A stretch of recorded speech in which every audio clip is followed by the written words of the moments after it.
kita lihat beberapa variabel yang sering menghalangi kerja kita, yang sering membuat kita malas, sering membuat kita tidak ingin kerja secara optimal maksimal.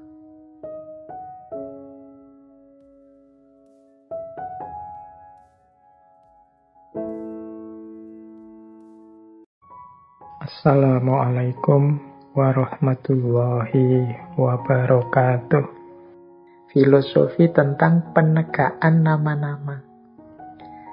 Ini nanti ada hubungannya dengan kerja. Jadi kata filosofi ini, setiap realitas itu punya nama atau identitas. Jika nama itu digunakan secara tidak benar atau campur aduk, kita akan mendapatkan kekacauan dalam segala hal. Ini saya lanjutkan ya, dasarnya Konfusius. Jadi Konfusius itu menyatakan, biarkanlah penguasa adalah penguasa, menteri adalah menteri, bapak adalah bapak, dan anak adalah anak.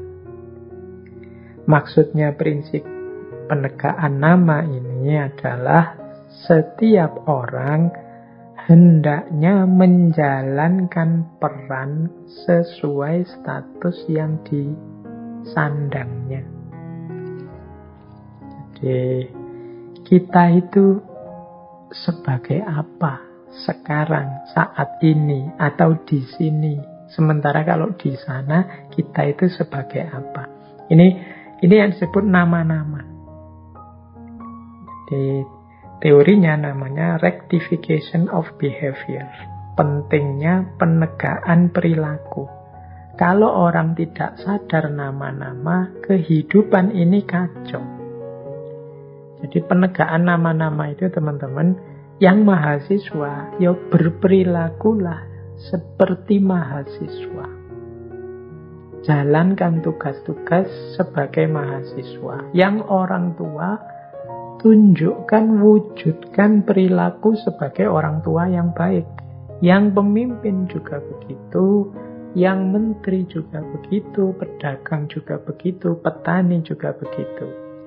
Disitulah nanti lahir hidup yang nyaman, hidup yang tertib. Nah, tapi kalau orang tidak peduli ini, itu nanti bisa kacau balau.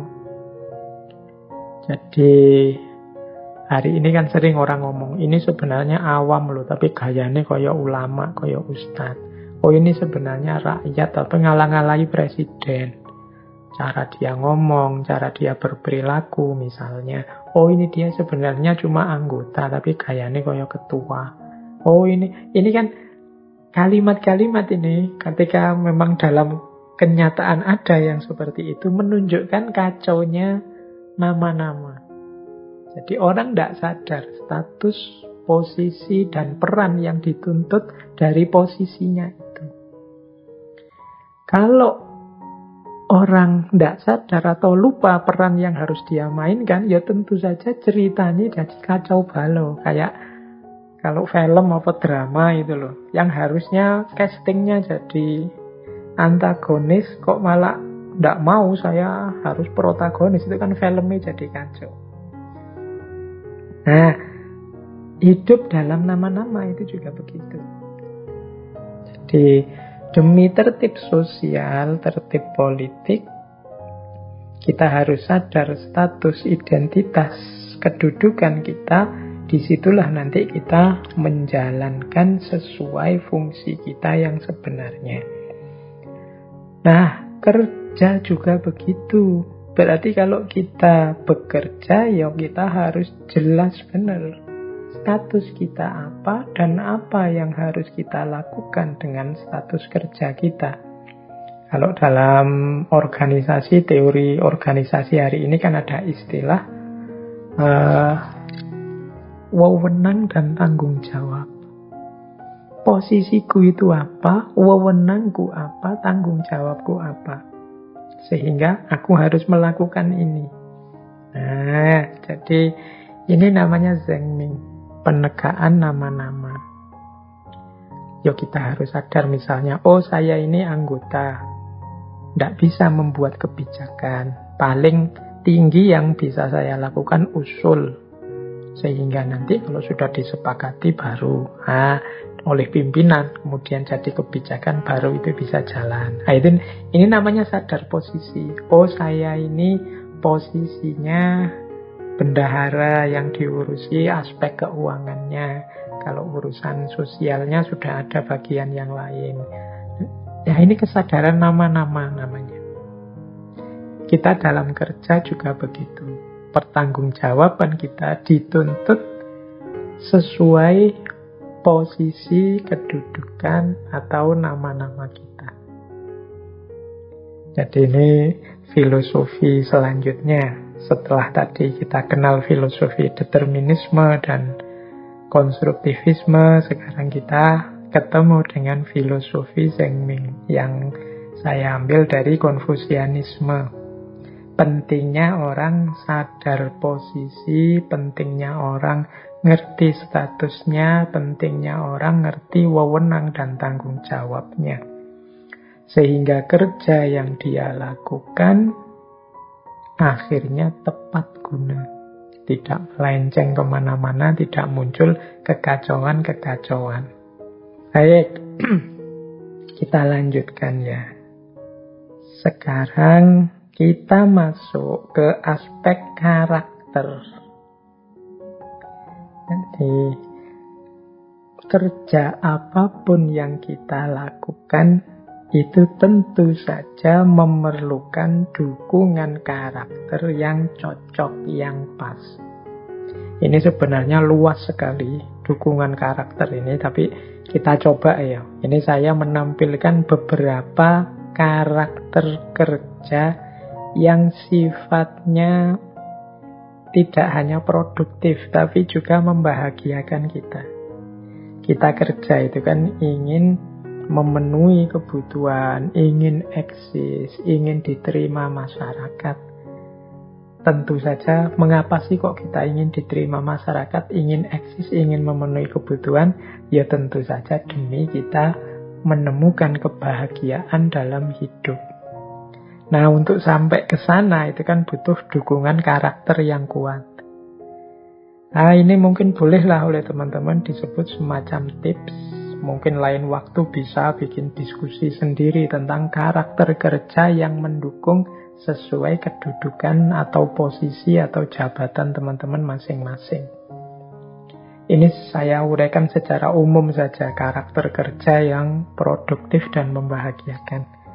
Jadi sambil bekerja kita juga memperbaiki karakter kita.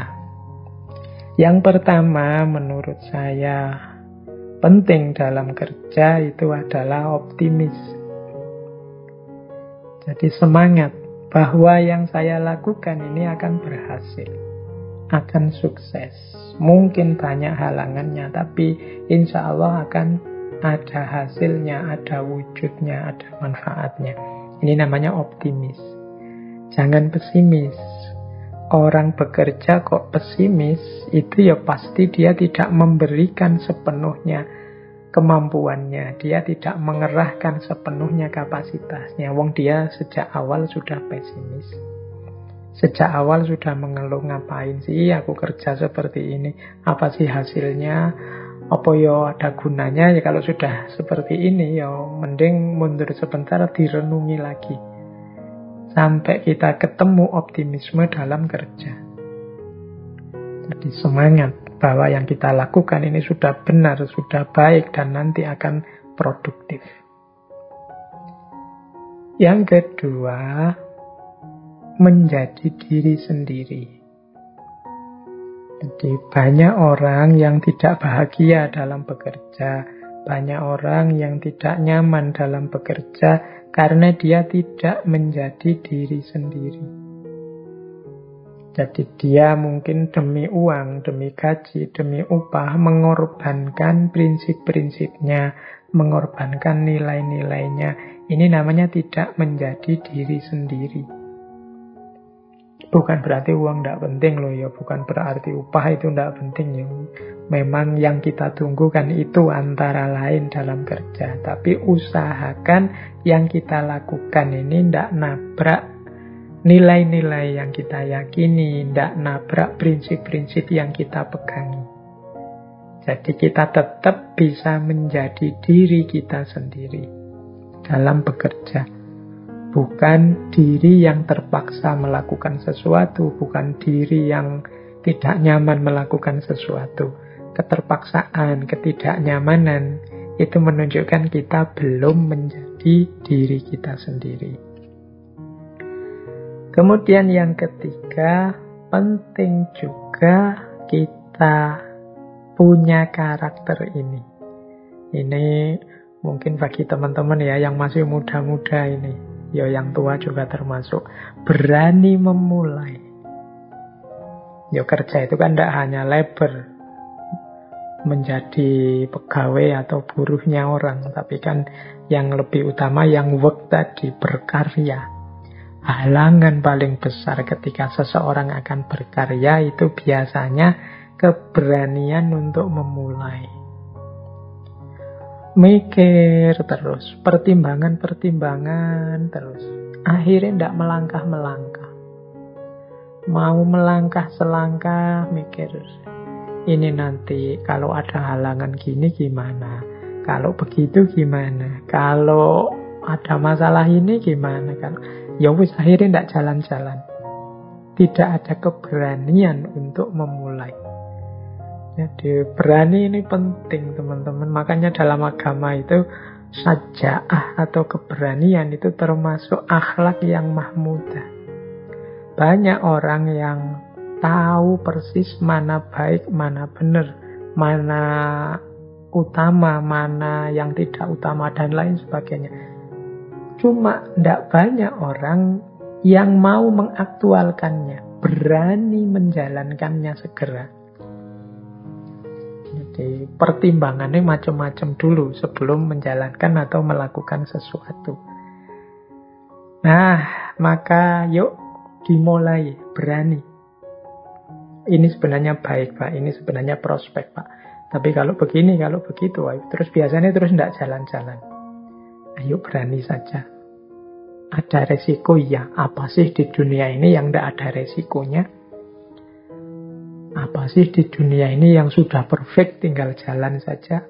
Kan tidak ada. Selalu ada, butuh perjuangan, butuh keringat, butuh jatuh bangun, apapun itu. Maka beranilah untuk memulai. Dan insya Allah apapun yang kita lakukan, apakah nanti memenuhi target-target yang kita pancangkan atau tidak, pasti ada manfaatnya, pasti ada gunanya, pasti ada hikmahnya. Maka jangan ragu-ragu untuk memulai kalau itu memang sesuatu yang jelas baik, jelas benar. Dan sesuatu yang memang kita inginkan selama ini, kita idealkan. Oke, itu yang ketiga ya. Jadi kalau kerja yang kita lakukan itu dengan karakter optimis, menjadi diri kita sendiri dan kita berani memulai, insya Allah menyenangkan kerja ini. Kemudian yang keempat, kalau tadi butuh keberanian, yang keempat ini penting juga, kebijaksanaan. Ada dua hal di titik kita yang menurut saya penting bijaksana apa? Kebijaksanaan untuk mengakhiri dan menerima hasil. Kalau ini butuh kebijaksanaan, butuh kalkulasi-kalkulasi. Berani memulai penting, tapi ada kalanya juga kita harus paham, oh saatnya berhenti. Nah ini butuh kebijaksanaan. Saatnya saya terima saja hasilnya memang seperti ini. Jadi menerima hasil itu kan kebijaksanaan. Jadi hidup ini kan ndak kok mono atau linier saja, lurus. Saya sudah gerak maju terus ya. Kalau kepentok memang ndak bisa maju lagi. Harus sadar, memang saatnya harus diakhiri. Saatnya saya terima hasilnya apapun. Ternyata ini batas kemampuan saya. Mengakhiri bukan berarti menyerah, mungkin belajar lagi, mungkin diperbaiki lagi untuk kemudian berjalan kembali. Jadi berani memulai dan kebijaksanaan dalam mengakhiri. Oke, ini yang keempat. Yang kelima, kerja itu membahagiakan kalau kita pinter mengelola waktu. Jangan sampai waktunya terlalu panjang, sehingga yang harusnya sesuatu itu menggembirakan, jadinya tidak menggembirakan. Misalnya, kuliah, harusnya sih bisa lulus 4 tahun.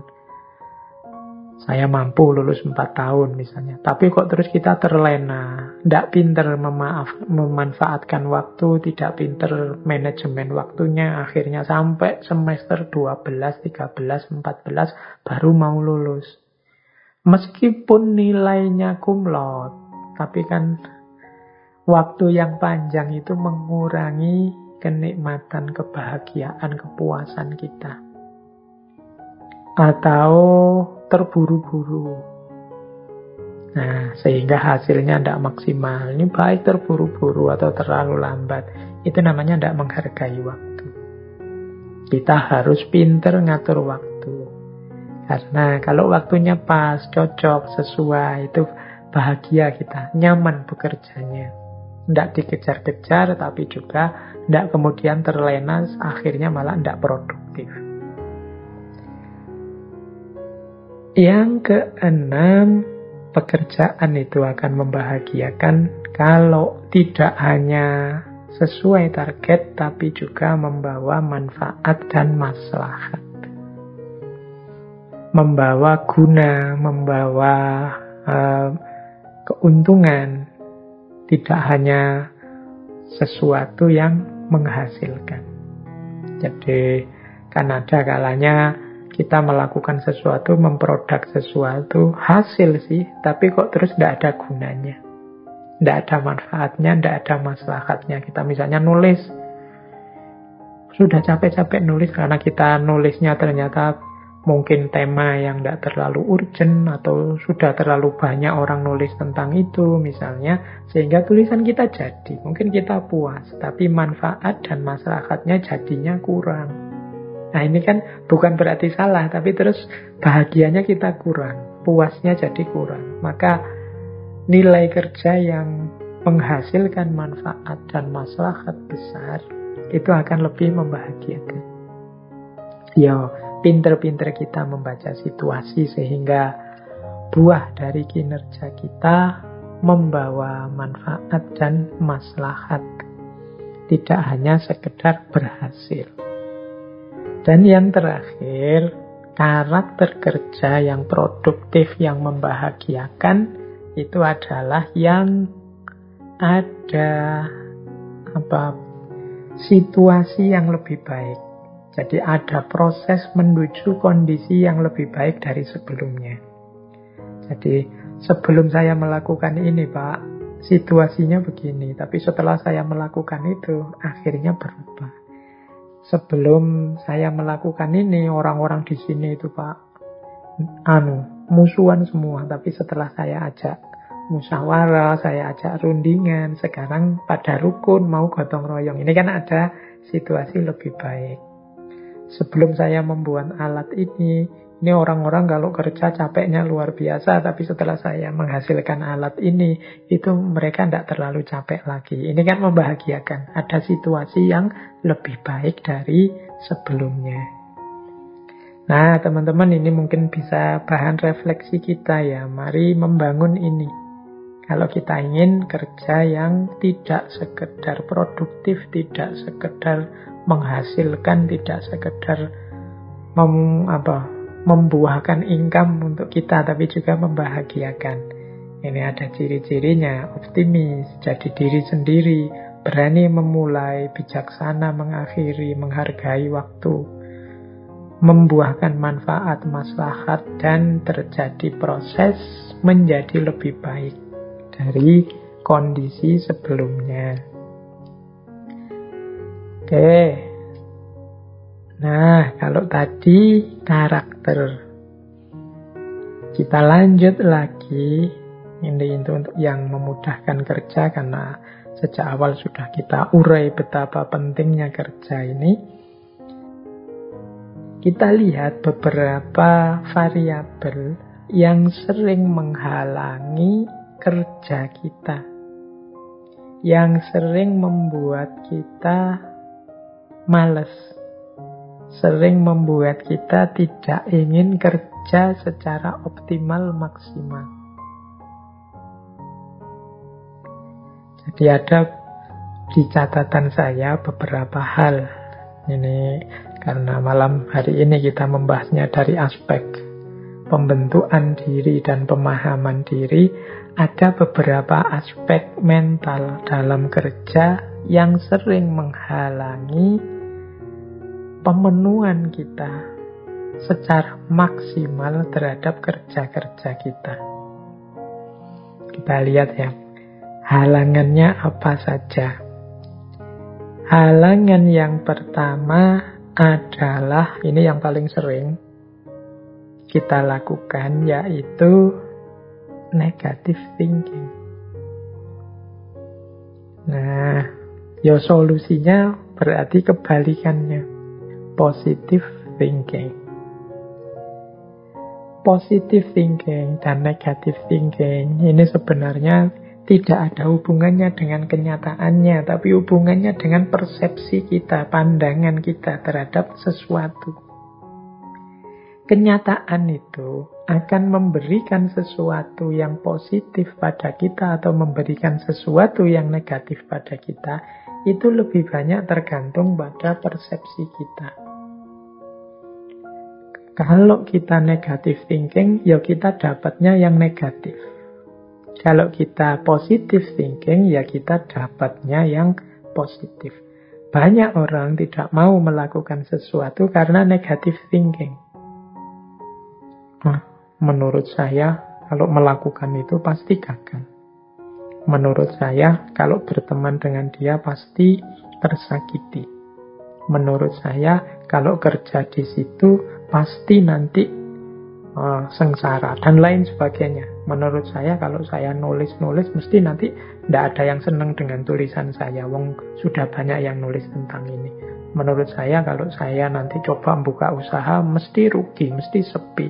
Wong saingannya sudah luar biasa. Ini namanya negative thinking. Jadi ada satu kalimat yang saya suka. Ini banyak dikutip oleh motivator-motivator dari tradisi Konfusianisme. Jadi kalimatnya begini: jika engkau menganggap orang di depan dirimu sebagai teman, engkau akan mendapat berkah teman. Bila engkau menganggapnya guru, engkau akan mendapat berkah guru. Begitu juga sebaliknya. Bila engkau memberi cap jelek, kotor, hina, maka engkau akan mendapatkan berkah yang sama. Jadi, pikiran kita, tanggapan kita, itu nanti menentukan apa yang kita peroleh. Kalau teman-teman menganggap, misalnya, teman-teman ada teman. Ini sebenarnya teman biasa sih. Mungkin teman kampus atau teman sekolah atau teman di kampung biasa saja. Kalau kita menganggap dia hanya teman, manfaat pertemanan yang kita dapat.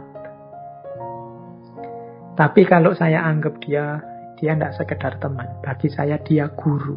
Loh, yang semula posisinya hanya teman, kemudian kita anggap ini dia juga guru, itu kan kita dapat banyak manfaat dari dia selain pertemanan. Mungkin pelajaran-pelajaran, mungkin tuntunan-tuntunan meskipun secara tidak sadar. Karena saya anggap guru karena banyak hal yang perlu saya tiru dari dia. Loh, itu kan ketika kita dekat dengan dia, itu kan kita memposisikan diri sebagai orang yang belajar. Saya belajar ini, saya belajar itu. Beda kalau seperti sebelumnya kita anggap dia ini teman saja. Kita mendapat manfaat, cuma manfaat pertemanan saja. Ini yang tadi ya saya maksud berhubungan dengan positive thinking, negative thinking. Kalau kita berpikir negatif, ya hal-hal negatif yang kita dapat. Kalau kita berpikir positif, hal-hal positif yang kita panen. Berhadapan dengan apapun. Menurut saya, orang itu mulutnya rusak, maka bagi saya dia itu hina, kotor, jelek. Misalnya, ya ketika berarti apa? Kehadiran dia dalam hidup kita itu hanya memberikan itu saja. Kita melupakan mungkin jangan-jangan dari selain yang jelek-jelek tadi masih ada baiknya. Tapi kita menutup mata terhadap itu karena kacamata yang kita pakai, kacamata yang negatif. Nah, ini Bapak ini menurut saya ya guru saya, tapi sekaligus bagi saya orang tua saya. Itu kan dari satu orang kita bisa dapat dua manfaat. Tapi misalnya begini, kamu itu sebenarnya temanku, tapi bagiku sekarang engkau adalah musuh. Loh, pandangan kita bahwa dia ini musuh itu kan membuat kita kalau berhadapan dengan dia kemudian jadi hati-hati, tidak mau dekat, kemudian waspada. Kalau dia mau apa-apa kita curigai dulu dan lain sebagainya. Jadi perspektif kita, pandangan kita itu menentukan. Dalam kerja juga begitu, pikiran-pikiran kita yang negatif akan jadi penghalang. Maka kalau bisa, mari mengembangkan pikiran yang positif. Positive thinking. Jangan negative thinking. Nah, yang kedua, yang sering menghalangi kita untuk kreatif, produktif dalam kerja adalah ego. Jadi ego itu sudah, apalagi ego dengan definisi sakarepe dhewe. Kita hanya mencari nyaman kita saja, enak kita saja, asik kita saja. Kita tidak mau lepas banyak energi, kita tidak mau mengeluarkan banyak tenaga, banyak daya dan macam-macam. Kita kemudian sensitif. Kalau dikritik orang, ini namanya ego. Kita merasa paling benar sendiri, kita merasa yang paling bisa segalanya, dan lain sebagainya. Ini namanya ego. Orang yang egonya tinggi, ini biasanya sulit kalau dikritik. Ya, ini mengujinya gampang sebenarnya teman-teman, termasuk yang peka ndak atau sensitif ndak, sensi baperan ndak kalau dikritik. Biasanya yang terlalu baper itu menetapkan egonya agak terlalu tinggi. Makanya kalau dia dikritik itu dia merasa orang sedang menyerang dirinya, ingin menjatuhkan dirinya. Nah, berarti apa? Saat kita bekerja, ya kita pinter-pinter kita untuk mereduce, mengurangi ego, membuka diri, siap dikritik biar kita lebih baik, siap belajar untuk jadi lebih baik. Ini akan membuat kita bisa mengatasi halangan dari ego kita sendiri. Kalau ada orang ngeritik, ya sadari saja bahwa ya saya ini manusia, memang tidak selalu benar, kadang-kadang alpa, kadang-kadang khilaf, kadang-kadang keliru. Dia sebenarnya ngeritik bukan benci saya, tapi ada bagian tertentu dari diri saya yang tidak pas, yang mungkin menurut dia harus diperbaiki. Jadi terima kasih saya dikritik. Jadi yang dikritik itu, yang diserang itu sebenarnya bukan saya, tapi bagian tertentu dari diriku. Mungkin pikiranku, mungkin perilakuku ketika aku begitu, mungkin saat aku melakukan ini. Nah, ini membuat kita lebih nyaman. Jadi sehingga kita bisa melakukan perbaikan diri terus-menerus. Kalau ego kita tinggi dalam kerja, biasanya sulit maju. Kita merasa sudah jadi orang penting, jadi orang besar. Ternyata tidak, karena kita tidak mau noleh kiri kanan. Kita tidak tahu bahwa ada banyak usulan bagus, ada banyak kritik-kritik yang lebih membangun di kiri kanan kita. Baik. Nah, yang ketiga, agar kerja semakin optimal, penting bagi kita untuk belajar terus-menerus terhadap apapun, tentang apapun. Jadikan segala sesuatu, segala peristiwa, segala fenomena yang kita hadapi sebagai ayat. Ayat itu kan sesuatu yang kita baca, kita pahami, dan kita ambil manfaatnya untuk hidup kita. Jadi kita mengambil iktibar, kita mengambil pelajaran dari apa saja. Termasuk mungkin dari orang-orang yang membenci kita, atau dari orang-orang yang memusuhi kita, merusak kita, menyulitkan kita. Saya ingat ada satu kalimat dari Buddha yang beliau menyatakan pada akhirnya kita akan sangat berterima kasih pada orang-orang yang membuat kita sulit. Mengapa orang-orang yang membuat kita sulit inilah yang membuat kita tahan banting, yang membuat kita berkembang jadi lebih baik, yang mengasah kemampuan kita, yang mendorong kita untuk jadi yang lebih tangguh. Ini berarti kita bisa mengambil pelajaran meskipun pada orang yang menyulitkan kita, memusuhi kita. Dari segala sesuatu. Ini persis kalimat yang sering kita pakai kan, mengambil hikmah dari apapun. Nah, ini akan semakin membuat kita aktif dan produktif. Tidak lagi macet, mandek, dan malas. Nah, yang keempat adalah move on, moving forward. Ayo maju terus. Jangan menyerah, jangan merasa sudah selesai atau jangan merasa terlalu cepat puas. Masih ada banyak manfaat, maslahat, kreasi, produktivitas yang bisa kita hasilkan. Moving forward. Moving forward ini yuk maju terus. Nggak mandek di satu titik. Saya membayangkan kayak anak-anak kita, adik-adik kita kalau main game itu. Kalau kita main game itu kan, misalnya main game di satu level, itu kan kita mati-matian segala daya, segala tenaga kita kerahkan untuk menang di level itu. Begitu menang di satu level ini, kita kan gembira, senang. Tapi naik level sekarang. Bukan berarti perjuangan selesai. Kita lanjut ke level yang lebih tinggi. Nggak usah mikir lagi musuh-musuh di babak selanjutnya, di babak yang tadi, di level tadi.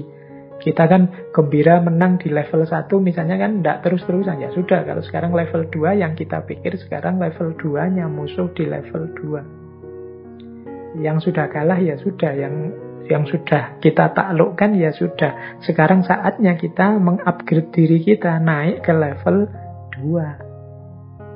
Kan ada orang itu yang mentalnya adalah kalau sudah menang di level 1 ya sudah. Nggak usah naik ke level 2, nanti ada kesulitan lagi. Sudah, satu ini aja. Yang penting aku sudah menang di sini. Ya, ini nanti kerja yang tidak berdaya islah tadi, berdaya meningkatkan kualitas diri. Merasa sudah selesai di situ. Nah, mentalnya anak-anak yang main game ini menurut saya menarik. Ayo kita taklukkan hari ini, saat ini, situasi ini. Nanti kalau sudah unggul, saatnya kita naik level. Biar kita semakin berkembang, semakin baik, semakin baik, semakin baik. Produktivitas kita tambah meningkat, tambah meningkat. Teman-teman mungkin bisa mengkiaskan kayak HP itu loh. Apakah HP merek apapun, apalagi HP Cina, Samsung, Xiaomi dan lain. Itu kan tiap sekian bulan itu ada versi barunya, jadi tidak mandek di satu gaya, di satu versi saja, di satu tantangan saja. Tapi terus memikirkan inovasi baru, tantangan baru. Ini yang saya sebut moving forward, maju terus, yuk maju terus. Jangan berhenti. Kita hidup ini dengan menaklukkan satu level ke level selanjutnya. Terus begitu. Nah, kalau kita punya mental seperti ini, yo, apapun halangan dalam kerja itu rasanya kecil. Kalau kita punya positive thinking, ego yang tidak terlalu tinggi, kemampuan untuk belajar terus-menerus, membaca terus-menerus ayat-ayat, fenomena-fenomena untuk membuat diri kita lebih baik. Dan yang terakhir, kesiapan untuk terus maju, terus berkembang, tidak berhenti. Nah, ini akan membentuk diri kita menjadi pekerja yang unggul, yang aktif, yang produktif, memberi manfaat dan maslahat. Jadi itu beberapa filosofi dalam kerja. Baik teman-teman, wah ternyata waktunya sudah mau tuntas. Masih ada sekitar 5 menit ya. Saya tutup dengan 3 buah quotes yang kebetulan saya bawa untuk malam hari ini. Yang pertama, quotes dari Khalil Gibran. Ini mengajarkan kita untuk kerja dengan sepenuh hati, dengan melibatkan cinta. Kata Khalil Gibran, work is love made visible.